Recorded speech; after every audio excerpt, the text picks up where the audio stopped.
I was waiting till this music will stop, but it's my pleasure to welcome all of you here in this discussion festival booth, and it's also a double pleasure that you chose this discussion because lots of discussions are taking place at the same time and discussing arts and gender equality, refugees, civil unions and other very important topics, but our topic is nonetheless also very important. It's the role of the civil society in times of crisis. There is such a Jewish proverb: if you have enemies, wish them to live in interesting times. So we are living in an interesting times. We had a COVID pandemic when it looked like that all the bad things are behind us. Russian invasion and intensification of the war in Ukraine started on February. And in these situations, not only the role of the state is needed, it's also the role of the civic society, which is important. So we will speak about this topic. If not me, then who? How civil society is mobilized during crisis in Lithuania and the Nordics. And so we will compare two perspectives, Lithuanian perspective and the Nordic perspective. And my name is Donatas Puslys. I'm representing Vilnius Institute for Policy Analysis. And next to me we have three wonderful speakers who will share their experiences. And as we are partnering with podcast Nordic Talks, so I'm not allowed to introduce them, so I will give floor to them to introduce themselves in a couple of sentences. So maybe Edmundas, you can start. Hello, pleasure to be here. My name is Edmundas Jakilaitis. I'm a TV journalist and television producer. I work in this area for more than 25 years, and I'm also a member of civil organization, civil paramilitary organization, Lithuanian Riflemen Union, and I'm a leader of the platoon in this organization. And today we're going to speak about our initiative called Strong Together, or Stiprus Kartu in Lithuanian language, which is initiative of our platoon that which we started together with our partners, different organizations, Lithuanian Scouts, and other partners. So I will be glad to share my views and experiences. Thank you. Hello, nice to see you all here. My name is Jūratė Viskantaitė, and I'm Lithuanian born but living in Norway. I'm a master's student there, and I'm here to represent an organization called Norsk Start Oslo, or Norwegian Start Oslo. We work with integrating refugees and other migrants. So yeah, I will be speaking on their behalf on what we do. Yes. Thank you. My name is Martin Ernlöv. I'm the Secretary General of the Swedish Red Cross.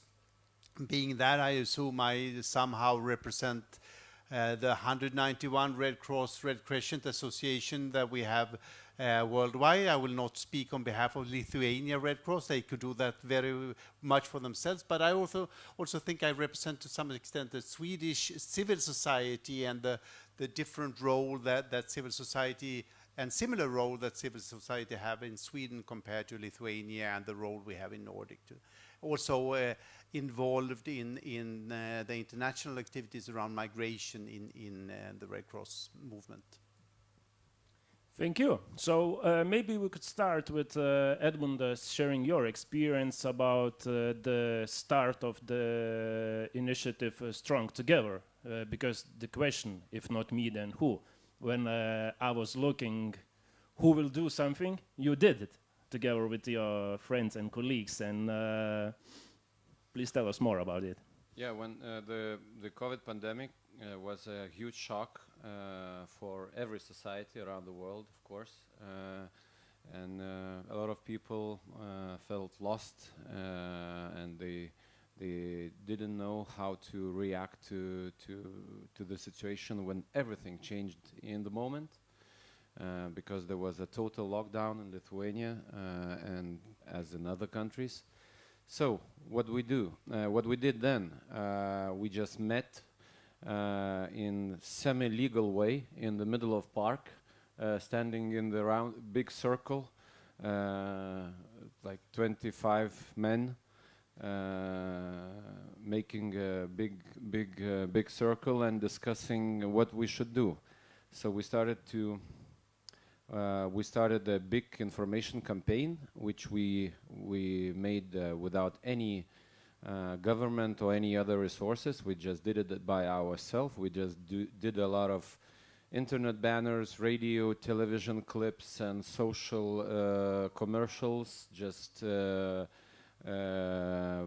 delivered it to all the broadcasters for free, just to share and to communicate with the audience. So that was the one thing that we started, and then we created the platform, the web platform, where everyone who just wanted to share his time, to deliver something for elder people or for the people who have some diseases, who were absolutely locked at their houses, just to bring them food, any other goods they need. So in the evening of so we met on Monday, and we started the campaign on Wednesday. In one day we created the video clips internet platform. We made contracts with all the media, etc. And in the evening, Wednesday evening, we already had 2,000 volunteers working for us. We opened the call center, which was in one of our in my office, actually, in my production company office. Everyone just volunteered who were working in my company, and the others came, and that's how we created the system, which was active during all the lockdown.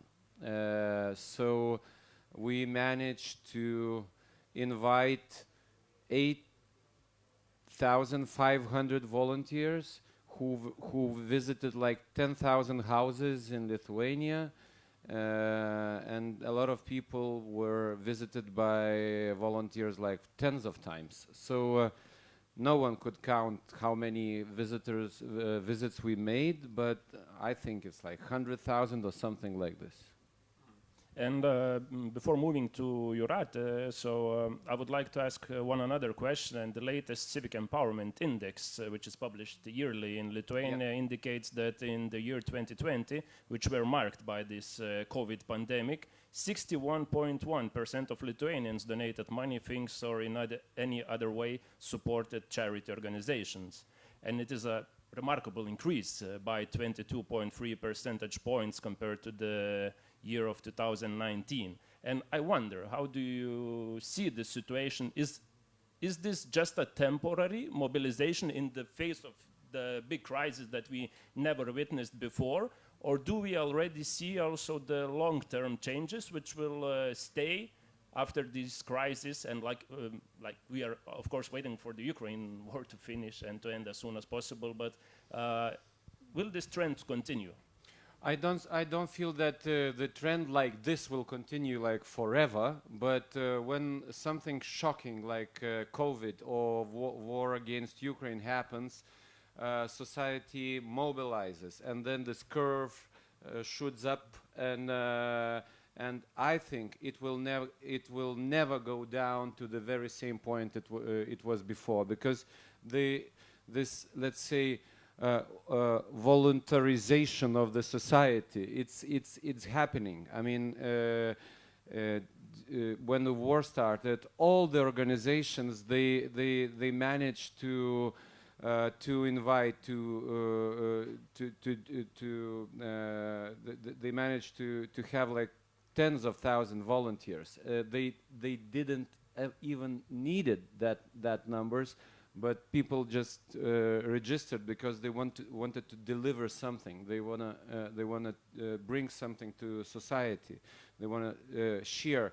So once it happens, it never goes back. And I think that we live in a period of very big changes in our society, and we in the future, if something happens, we will already know that we have tens or even hundreds of thousand people in Lithuania who are thinking about the others first than their self.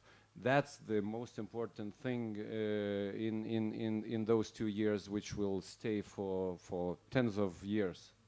Great, and I think also the kind of social pressures are changing. Before it used to be as if you do not have the newest iPhone, so you don't belong, you are way behind. Now it's different. Nobody cares about your iPhone. Do you participate in Strong Together or somewhere else? No, you don't. No, so you don't belong here. So it's much better social pressure than it used to be. You're right. We do not say that, but if someone's saying, that's okay. I'm saying that. You're right. You are in a good position to compare Lithuanian and Norwegian civil societies. So what kind of differences and similarities maybe you see? But at the beginning, I actually would like also you to share the story of your organization that you represent, Norsk Start Oslo, and what kind of goals do you try to achieve in your activities? And the second part of the question would be what kind of obstacles from the operational point of view do you face in your activities? So our mission is everyday integration of refugees. We started, or our sister organization, Norwegian Start Trondheim, started as a reaction of the big migrant flows of 2015. We saw that countries panicked, and there was this political voice saying, "Oh no, this is a crisis." So we wanted to be a voice back saying, "This is what we can do," and by providing social spaces for Norwegian citizens and the refugees to meet and to learn from each other, to learn from each other's cultures, to learn the Norwegian language, which is a really important key to a lot of doors in society, both education and work, and of course the social sphere. We wanted to be a helping hand in a way for integration into different spheres, and that's actually why the idea of it being a student organization came to be, because we saw that a lot of refugees came and they had educations that were not accepted by the Norwegian state, so they had to start from scratch.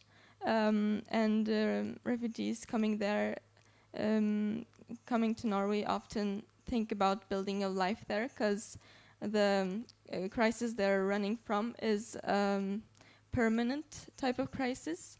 So by creating a social room where young refugees can meet students who can teach them about the organizations, who can inspire them to choose different education paths, to just make it less scary to think, okay, for the next 3 or 5 years, I'm gonna have to go to university again, even though I maybe have worked as a lawyer or something before in my home country.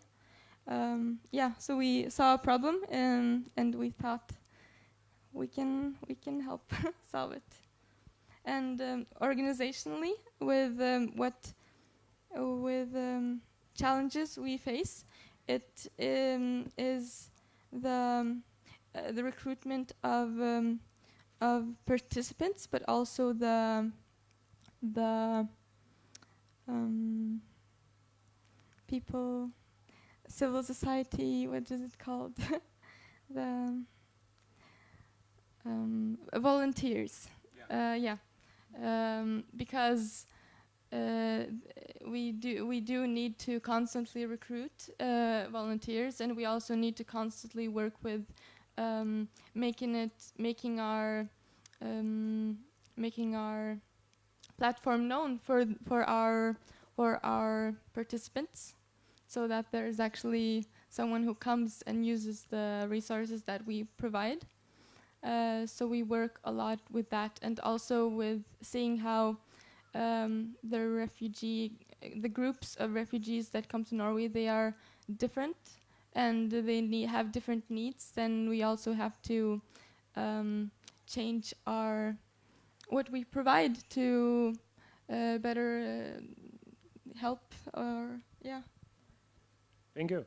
Dear Martin, Red Cross is one of the organizations that works actively in helping refugees. So Jurate shared her experience about this, we can even say previous refugee crisis, that mostly people from the Middle East, East countries came to Europe. Now we are facing another challenge.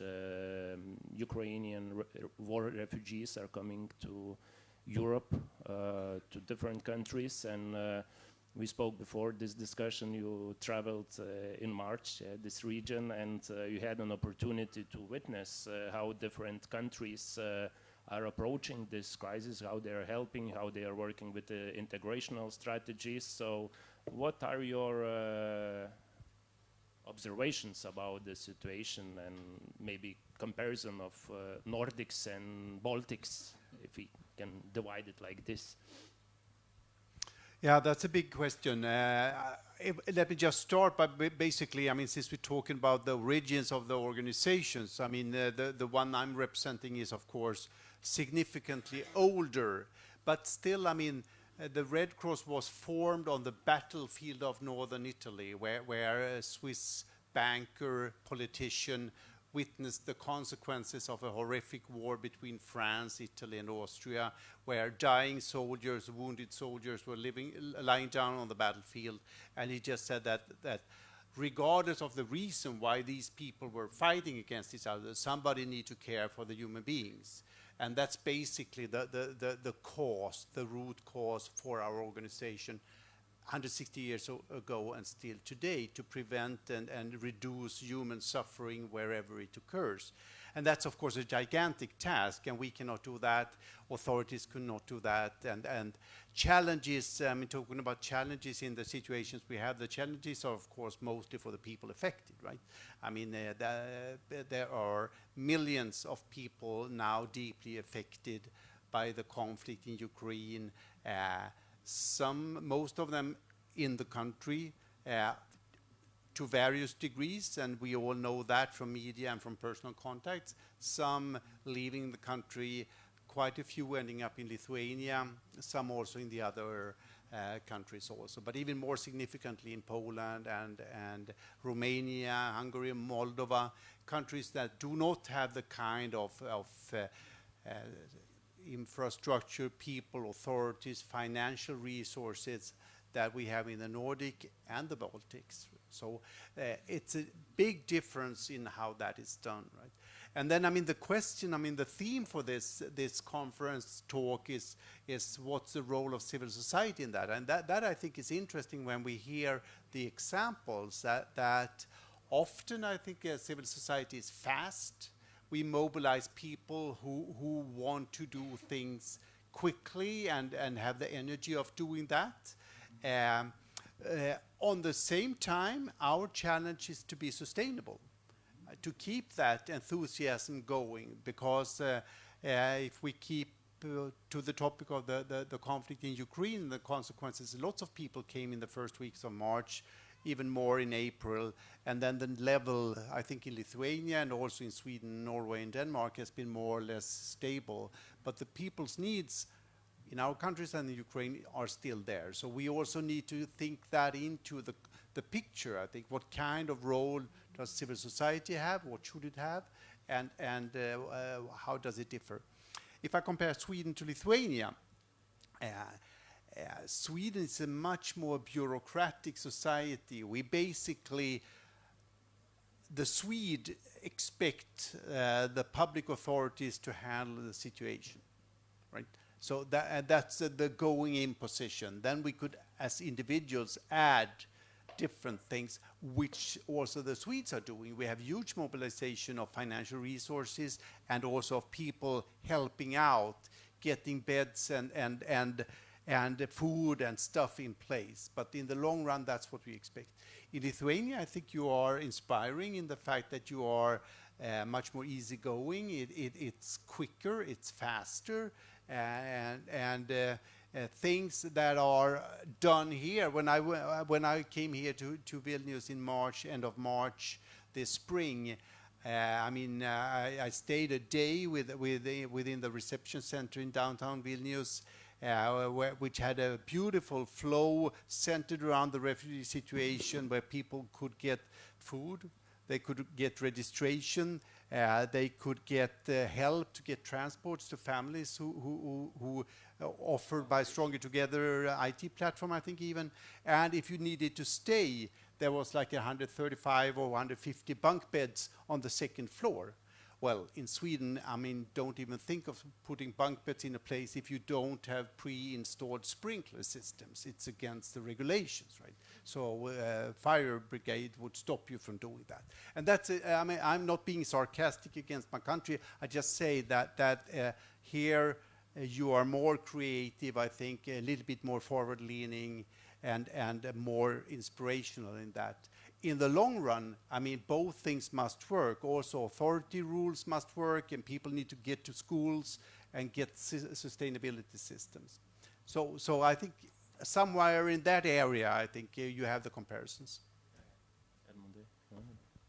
Yeah, I just thought that Lithuania is still on its way to understanding that the government is in charge of everything, or our expectations are mostly on ourselves, not on the government. So that makes things easier and more complicated at the same time, because when we go to Russia's war on Ukraine and the migrants crisis, war migrants crisis, and as you all know, more than 50,000 people came to Lithuania. It's a huge number for the nation, which has a bit more than 2.5 million inhabitants here. So when those thousands of people came, the whole idea was that no refugee from Ukraine will live in any public building. I mean, in a school, in a sport hall, in any public building, they will live as regular, normal people in the people's apartments. So no government would ever be able to deliver such number of apartments except the society itself. So that's why we addressed the society, just to share their homes with the brothers and sisters from Ukraine and to invite them to stay in their homes as long as they need. So that was the main idea. That no refugee will live in public camp, only in the private houses. So and the biggest achievement is that we did it. No one is living in a railway station or in a sport hall or in any school or wherever. Every Ukrainian in Lithuania lives in an apartment. That was a big challenge, and we prepared for that like 2 or 3 weeks before. But when you were saying about the expectations, I will tell you the story which I never tell anyone. There was like a week before the war, and the Prime Minister called me, and she invited me, saying, "What are you gonna do about the refugees? Do you imagine the situation like this in Sweden? You wouldn't ever imagine anything like this." And I was saying that, well, I think we think doing this and that, and and she listened, and she said, "Well, if you are a Mr. Refugee, I'm feeling more comfortable now." So that was the. I'm not saying that the government didn't do anything. They did a lot. They opened the centers. They mobilized all the institutions. They delivered food. They made a lot.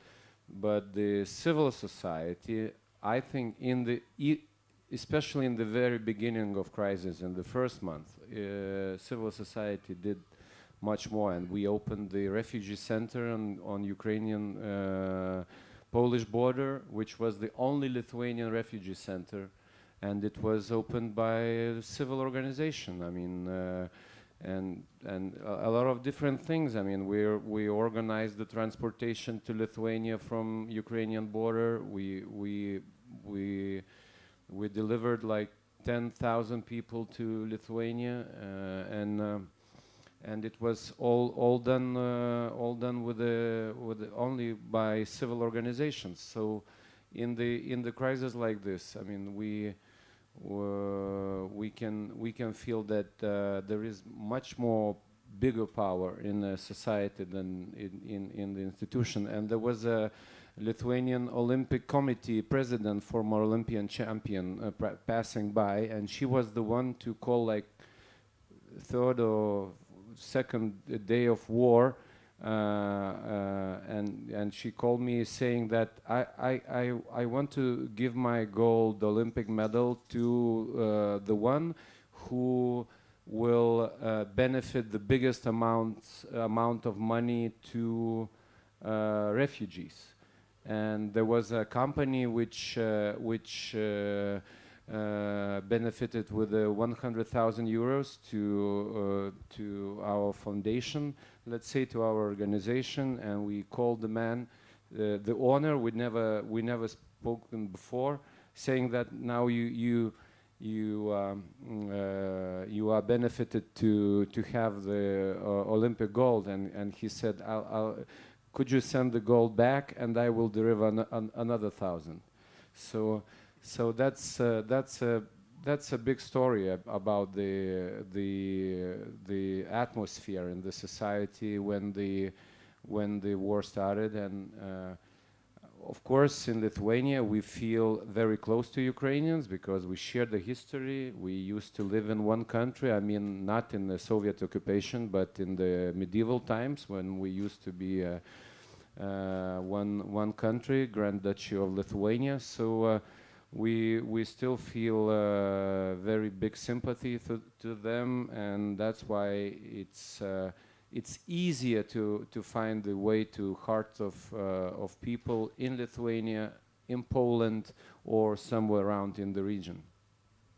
Thanks. In a few minutes, I will turn to you because I have no doubt that you also have some questions regarding our topic. But now I would like to ask maybe all the participants, but especially Martin, first of all, because we spoke about the relationship between NGOs and the government, and that civic organizations sometimes are much quicker to react and to adapt to different changing circumstances. But I would like to speak also about the relationship between NGOs and the private sector. And you, Martin, I read your CV, and before moving into Red Cross, you accumulated huge experience working for the multinational companies. And I wonder, like, what kind of skills are the most important? And for the sustainability of the NGOs, is it necessary for them also to attract people who, before moving into NGO sector, have experience in the private sector and especially running bigger companies and etc.? Is this one of the keys to solve the sustainability problem of the different NGOs? No, I don't know that. I think, I mean, what you need in all kind of organizations, I think Jurate's example there, about entrepreneurship and how you start organizations out of something, which I think is the key factor, basically. That you find in business sector as well as in student life or activist life, and so, and different aspects are important. I think also civil society organizations now find that business people or people from a private background are more value driven today than 15 years ago. I don't know what your picture is on that, Jurate, but I think, I mean, people, if you are above the level where you simply need to fight for survival and fight to put food on the table, that is, right? I mean, then the people, I think today, if I go 20 years back, I think in my experience, I meet a lot of people who want to come to work for the Red Cross, where competition in salaries and bonuses is not the thing, basically. I mean, they want to spend their life on Earth in a good way. I think we see the same thing in the climate organizations, in various initiatives. So what's your take on that? When we recruit people, we do try to rekindle the motivation from within. And we do see that in our organization, a lot of volunteers have parents who were migrants or refugees. And we also do have refugees who previously came to us to learn Norwegian, who are now fluent, who come back to be help for new refugees. So we do see the inner motivation. And I mean, that's what it has to be motivated by, not the status, but that's the center of the civil society, I think.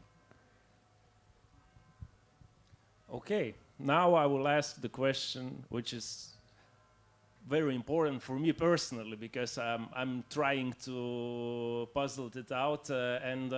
After reading Richard Layard's book, Can We Be Happier? The Economy of Happiness, I started to be really interested in the economy of happiness when governments adopting policies do not simply look at will it increase or decrease GDP, but they are also looking at how different policies affect the way the people feel, how they evaluate their quality of life. And of course, when we look at the happiness index, Nordics are on the top. Now in the latest index, I think Finland is leading, Sweden is 7th, if I do not mistake.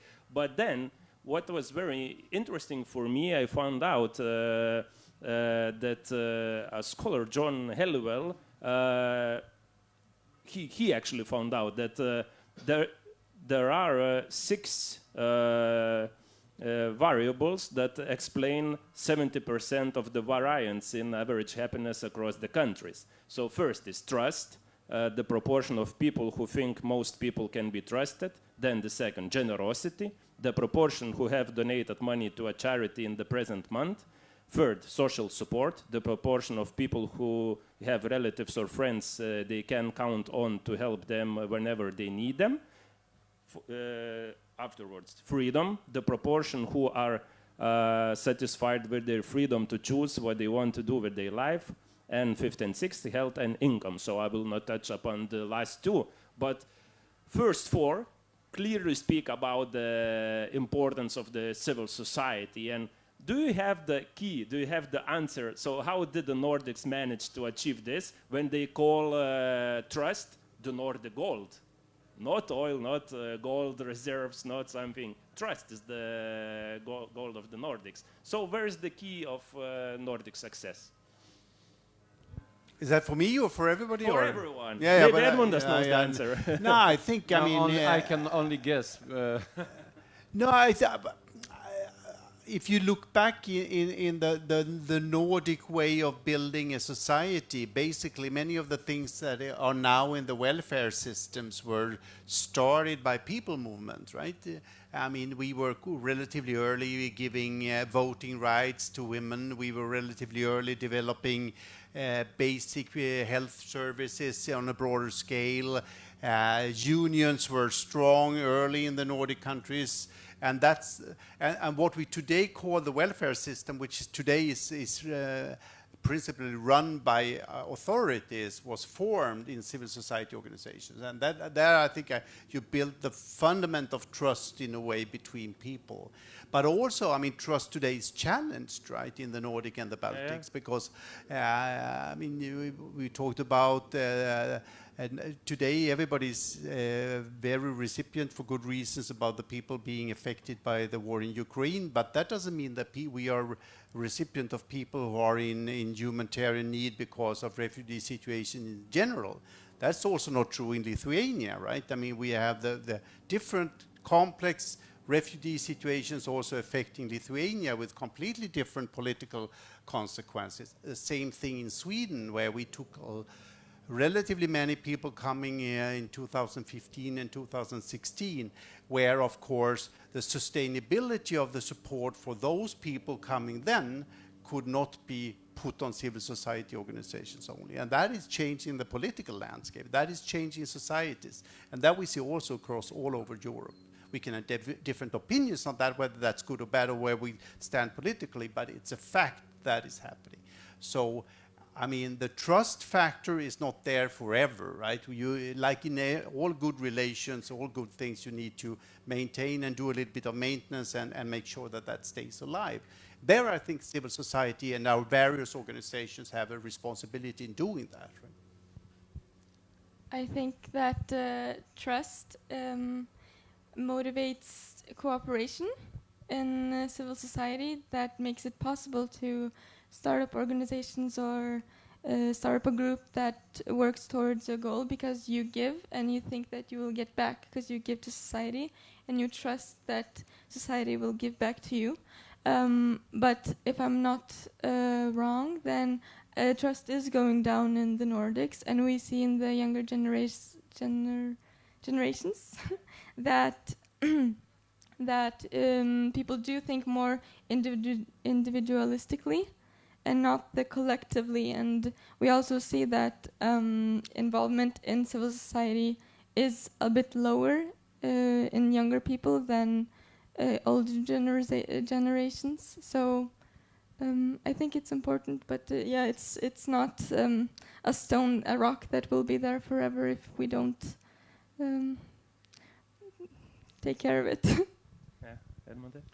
Well, as Martin said, I mean, the whole structure of the society in Sweden could be the major goal, or the structure of society in Scandinavia, the major goal for Lithuania to have such a model. But if we go back to history, I mean, in the beginning of 20th century, we were the nation which passed the law allowing women in 1920 to vote in the parliament, and we actually almost elected the first president female in Europe. I mean, she was one of the two main candidates, and she refused to do that. We had society which has 500-600 people as members in civil organizations. And then the Soviet occupation came, and all this was erased. There was a culture of stealing from your government, from your state. It was a culture of hiding information from your neighbor, because anyone could be KGB agent or someone who will deliver any information to officials, and that is the situation which we left only 30 years ago.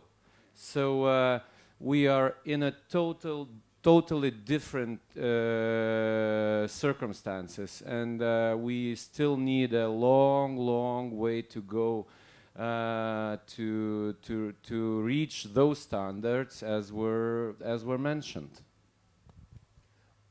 Yeah. I think this is an extremely important comment, because we all have our geography, we all have our history, and that is there. I mean, Sweden developed an early welfare state because of the fact that we were one of the few countries in post World War II that was not bombed, and we happened to have companies that were good at doing the things that were needed because the rest of Europe was bombed.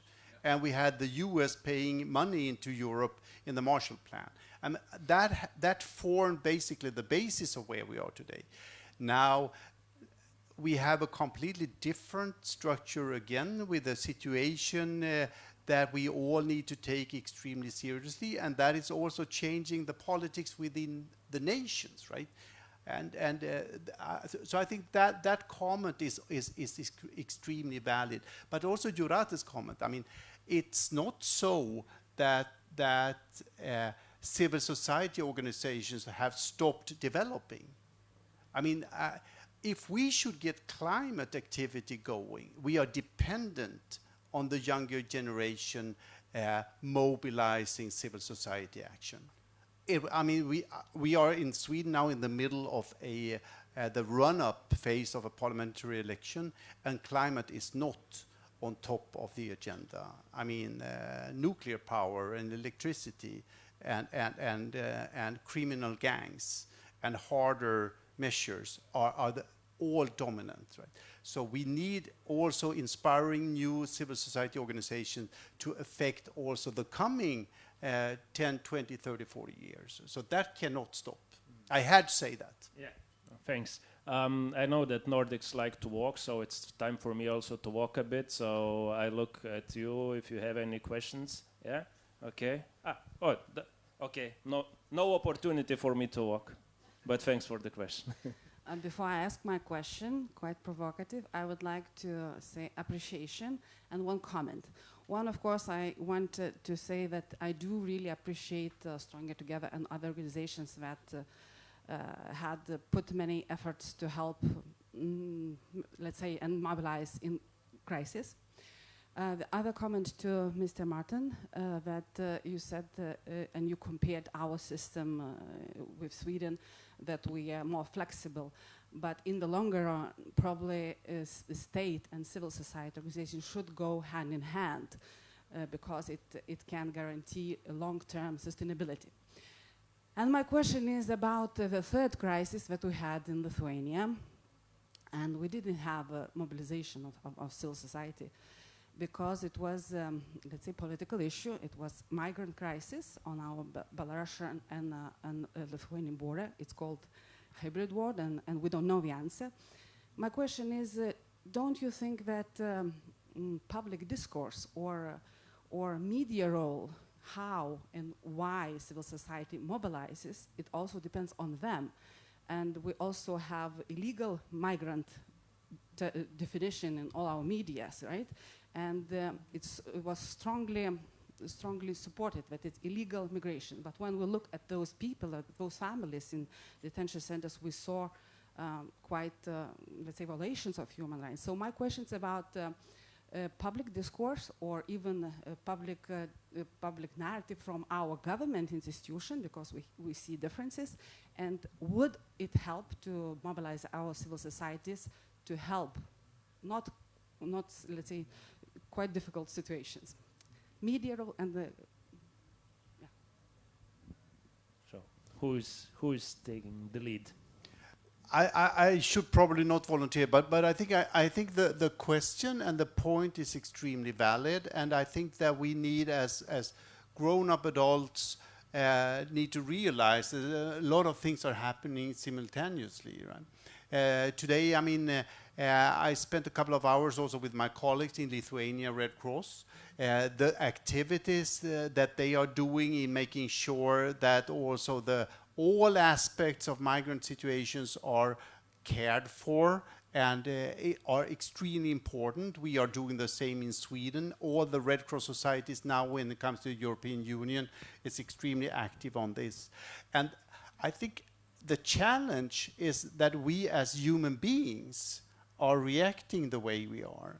I mean, it's easy in the first round to feel sympathy for people who you feel are more or less as yourself, and it could be yourself. That comes instinctively to us all. It doesn't matter if it's a traffic accident, a migrant situation, or a big other thing.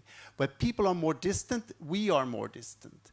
And in politics and in media, that immediately hits. I mean, if I speak in Sweden now, the Ukrainian refugees could go on all public transportations showing their passports. They don't even need the tickets. And the ticket checkup people, you know, they bow when they see the passport. Now, the guys from Afghanistan, now being 22, 23, they get fined, right? Although that their migrant status is exactly the same. Is that fair? No. Is it a political fact? Yes. And in that area, we do need civil society to be able to act and to say and to change. But the politics, the rules of society, that is what we decide upon in democracy situations.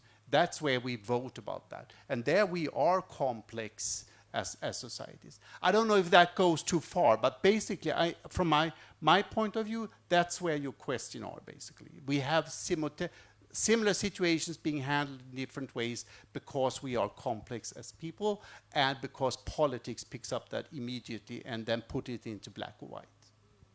Edmund? Yeah, going back to the very specific question which was asked about the migrant crisis, which was the highest in its level year before. So I would call everyone not to be naive and to understand what was really happening. That was a human trafficking operation made by the government of Belarus, seeking to destabilize the political and social situation in Lithuania and Poland, which are the most pro-Ukrainian countries in the region, just to destabilize situation in those countries before attacking Ukraine. So that was a matter of national security. The first thing. It wasn't any situation which happened accidentally when the people decided to go to wealthier countries because they decided it. It was a human trafficking operation organized and financed by the government of Belarus, and it was organized by the planes who belonged to the state company, the Belarusian Air or whatever. What's the name of the organization? So it was the operation which had a target, the destabilization of political and social situation in Lithuania and Poland before attacking Ukraine. So it is not about the human rights. It's about the national security of Lithuania and Poland first, and only after this it goes to the human rights. Okay. Any more questions? Yeah. Yeah, hello everyone. I would like to make a remark, not the question actually. And you raised the question wrong, as always. You said if not me, then who? Not who, but what? And how civil society is mobilized during the crisis in Lithuania and the Nordics. It's not Lithuania and Nordics. It's actually United Kingdom, France, Germany, United States of America. And I'll give you one piece of advice for you all people. If you want to live better from let's say, it doesn't matter, from today, for example, for instance, yeah. There is two words only in this world, in political, economical society and in empirical world, philosophically. You need to be proportionate or behave proportionally. So, number one, you must meet proportions. And the second one is you need to share. If you do not share the money or the capital with everyone, you will lose. You will lose your money, you will lose your time, you might lose even your family. That's very important in this materialistic world nowadays. Okay, thank you. Thank you for this piece of advice. And actually, we will also finish with this one because Nordic Talks have a tradition of finishing each podcast with the recommendations, personal recommendations of what each of us can do in our sphere. So when we were speaking today about civic sector, about the different NGOs, so what can be done to strengthen the civic resilient civic societies? And actually maybe you have some kind of personal experiences or some success stories that could be repeated.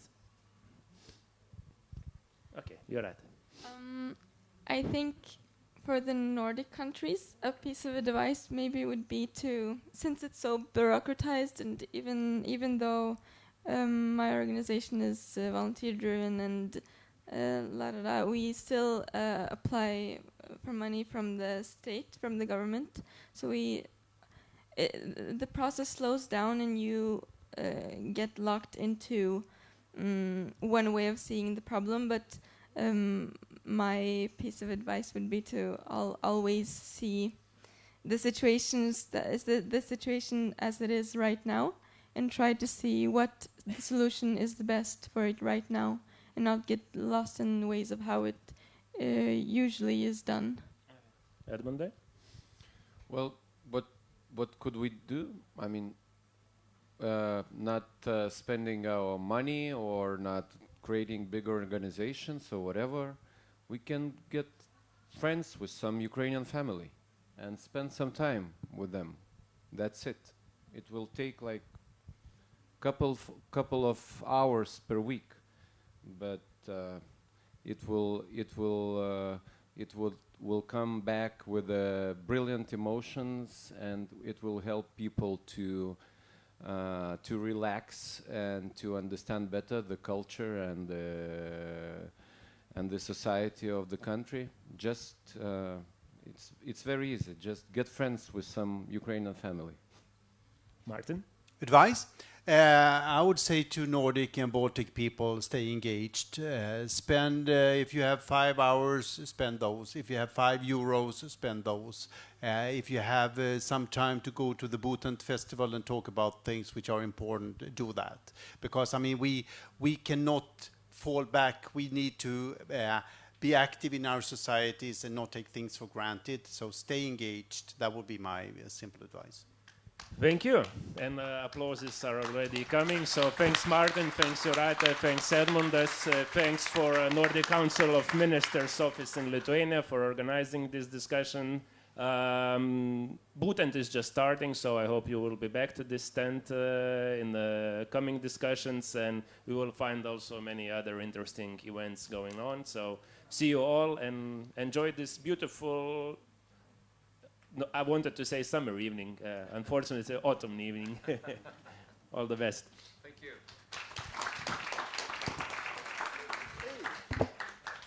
Thank you, Jūrate. Brilliant. Thank you, Martin. Pleasure.